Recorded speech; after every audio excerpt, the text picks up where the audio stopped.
আসসালামু আলাইকুম এভরিওয়ান। গত 2 দিনে আমি 2টা ভিডিও দিয়েছি যেখানে বলছি যে ভিপিএন ইউজ না করার জন্য বিশেষ প্রয়োজন না হলে, আর প্রয়োজন হলে হয়তোবা পেইড বা ট্রাস্টেবল ভিপিএন গুলো ইউজ করার জন্য। ওকে, তো তারপর থেকে অনেকে আমাকে বলছেন যে এখন নাকি ভিপিএন ছাড়াও একটা ব্রাউজার দিয়ে জাস্ট ফেসবুক ইউজ করা যাচ্ছে। সো সেই ব্রাউজারটা আসলে কি, চলুন আপনাদেরকে একটু প্র্যাকটিক্যালি দেখাই। তার আগে দেখেন আমার ফোনে একটা সেকেন্ডারি একটা ফেসবুক রয়েছে, সেটা কিন্তু অলরেডি আমি সেই ব্রাউজার দিয়ে চালাচ্ছি। দেখেন সেই ব্রাউজার দিয়ে চালাচ্ছি এবং ভিডিওগুলো কিন্তু মোটামুটি স্মুথই চলছে। দেখেন ভিডিওগুলো কিন্তু স্মুথে চলছে এবং স্ক্রলিংটাও কিন্তু বেশ স্মুথ। তার মানে এইটা যে আমি ভিপিএন দিয়ে চালাচ্ছি সেটা কিন্তু খুব বেশি বোঝা যাচ্ছে না। ভিপিএন দিয়ে স্পিডটা একটু কম থাকে, বাট এটাতে স্পিডটা একটু বেশি রয়েছে। ওকে, আমি এই আইডিটা দিয়ে দেখাচ্ছি, এটা একদমই আমার সেকেন্ডারি আইডি, এটা চলে গেলেও কোনো সমস্যা নেই, এই জন্য আমি আপনাদেরকে লগ ইন করে দেখাচ্ছি। ওকে, এখন প্রশ্ন হচ্ছে যে গুগল প্লে স্টোরে যাওয়ার পর এই যে অপেরা মিনি যে ব্রাউজারটা রয়েছে এইটা দিয়ে কিন্তু আপনারা ফেসবুকটা চালাতে পারছেন, ফেসবুকের অ্যাপ দিয়ে না, কিন্তু জাস্ট এই অপেরা মিনিতে জাস্ট এটাকে ইনস্টল করে ওপেন করার পর এখানে ফেসবুকটা লগ ইন করলে কিন্তু হয়ে যাচ্ছে। ওকে,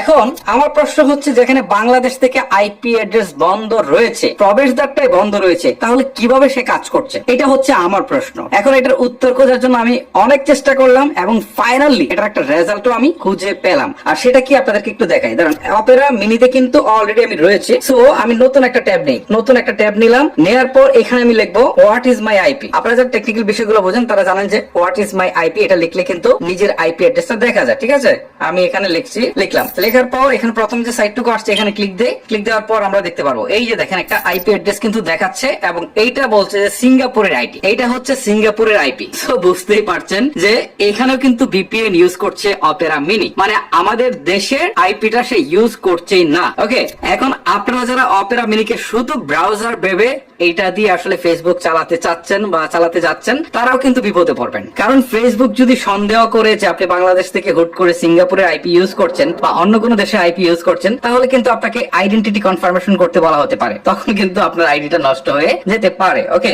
এটা একটা ওয়েবসাইট থেকে দেখলাম, এটা খুবই ট্রাস্টেড একটা ওয়েবসাইট, এখানে কিন্তু যে আইপিটা ইউজ হয় সেটা কিন্তু সে দেখায়। ঠিক আছে, আমরা একটু ব্যাক করে আবার একটু পিছনে যাই, দেখি অন্য একটা সাইট থেকে একটু দেখার চেষ্টা করি যে আসলে কি দেখায়। আমি এই সাইটটাতে যাই, দেখি কি দেখায়। আসলে এইটাতে আসলাম, এখানেও কিন্তু বলছে এই যে আইপি অ্যাড্রেসটা তারা এখান থেকে দেখাচ্ছে, তারপর হচ্ছে এখান থেকে বলছে কান্ট্রি সিঙ্গাপুর। সো বুঝতেই পারছেন এইটাও কিন্তু রিস্কি একটা বিষয়। সো যারা অপেরা মিনিকে ব্রাউজার ভেবে আসলে এইটা দিয়ে ফেসবুক ইউজ করতে চাচ্ছেন, তারা কিন্তু আসলে রিস্কের মধ্যে রয়েছেন। সো এই ক্ষেত্রে আপনাদের কাজ হবে, যদি একান্তই যদি আপনার ফেসবুক ব্যবহার করার প্রয়োজন হয়, তাহলে আপনার ট্রাস্টেড যে ভিপিএন গুলো রয়েছে সেগুলো ইউজ করতে পারেন। এখন অনেকে বলতে পারেন ট্রাস্টেড ভিপিএন কি, আমি সেটা বলতে গেলে আপনারা বলবেন যে আমি হয়তো পেড প্রমোশন করছি, এই জন্য আমি আসলে ট্রাস্টেড ভিপিএন গুলো সেভাবে বলতে চাই না।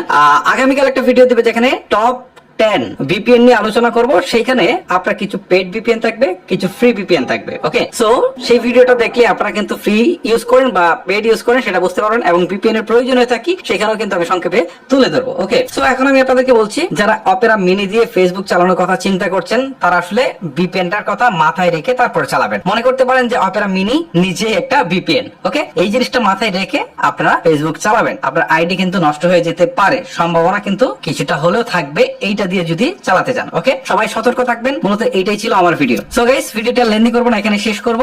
দেখা হচ্ছে আপনাদের সাথে আরো নতুন কোনো ভিডিও নিয়ে। সবাই ভালো থাকবেন, সুস্থ থাকবেন, আল্লাহ হাফেজ।